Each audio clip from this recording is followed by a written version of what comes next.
Welcome to the Akashic Reading Podcast, presented by AkashicReading.com, the place where you can learn to access your soul's wisdom, or at least stop digging the hole any deeper.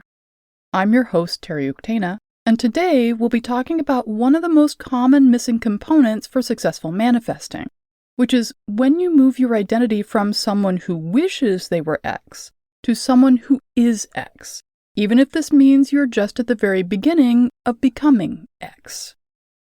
People get confused about how to get from the resolution, the promise, the intention-setting phase of things and into the actual doing or actualization phase.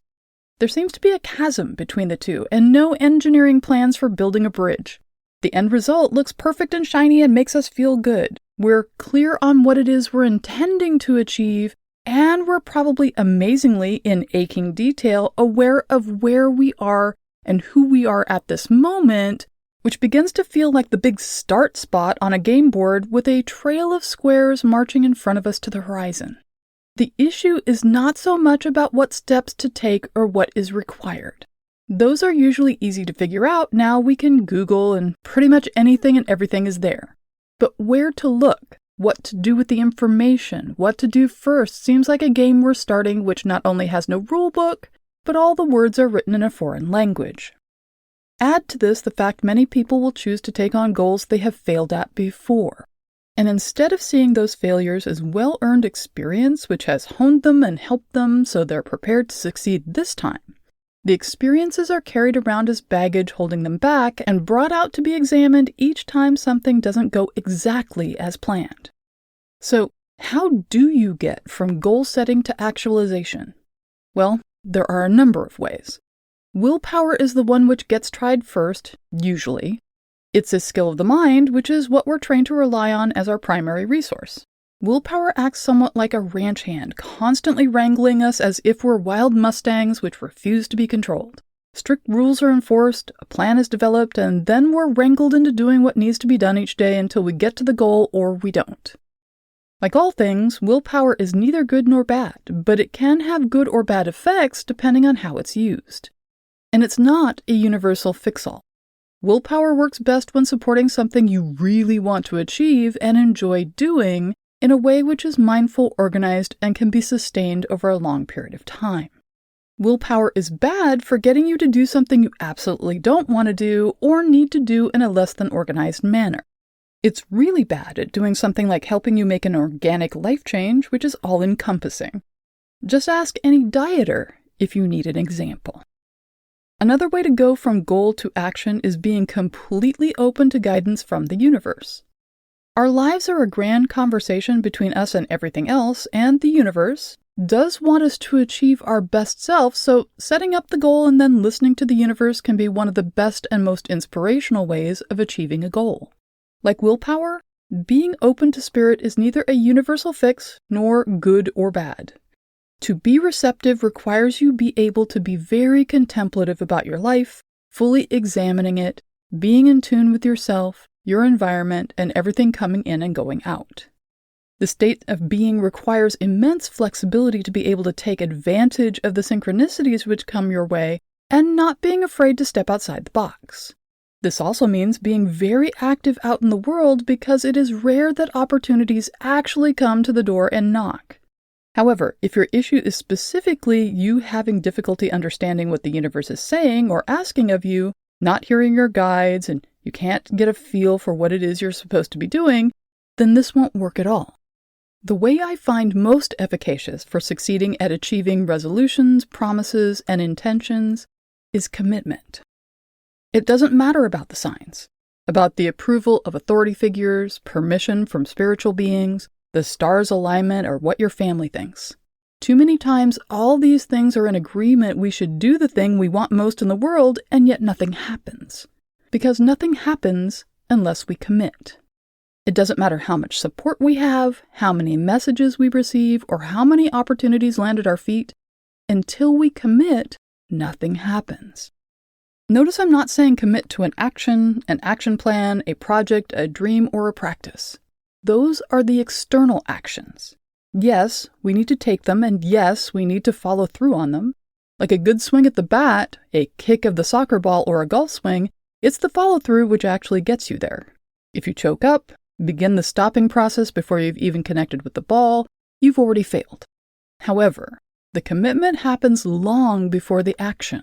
The commitment happens when you choose to go practice rather than watch TV. The commitment happens when you move your identity from someone who wishes they were X to someone who is X, even if this means they are just at the very beginning of becoming X, no matter what their particular X is. Once you're committed, then actions start unfolding. Wavering, backsliding, avoidance happens, and they stem from inside when we start reconsidering, when we're backing away from our commitment. This is not to say we can't change our mind about the actions associated with it. The plan, the project, the action, the long-term path may change 1,000 times. We can't possibly know exactly how to do something when we're just getting started. That's part of the journey, learning on the job. But we also know when changing the action is backing up or turning back. It's easy to get stuck in what can seem like a hamster wheel of thinking, intending, planning, considering, and preparing. It feels productive, but like a mirage, no matter how much you do, you never quite reach a point in which you step over the finish line into actually being whatever your X is instead of preparing to be that X. It's easy to make something less of a responsibility by saying it'll happen someday and then listing all the things you prioritized ahead of it and all the things you don't yet know how to do or even what to do about them. Passions, callings, and creativity can all become comfortable pastel versions of themselves, which never challenge us and never come into being when we deny them the one thing they require to manifest, reality in time. Just as words have meaning, therefore saying something out loud makes it real, and telling another person about something holds us accountable, setting a deadline for something takes it out of the ever-changing, comfortable possible of our thoughts and energy, giving it first breath out in the real world apart from us.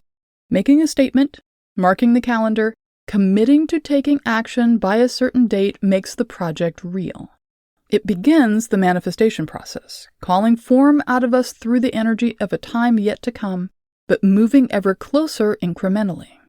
Making a hash mark on the timeline of our existence, drawing a line in the sand, immediately changes our internal prioritization mechanism, revaluing and shuffling things to accommodate this new aspect of our reality. Like magic, we move from the potential to actual.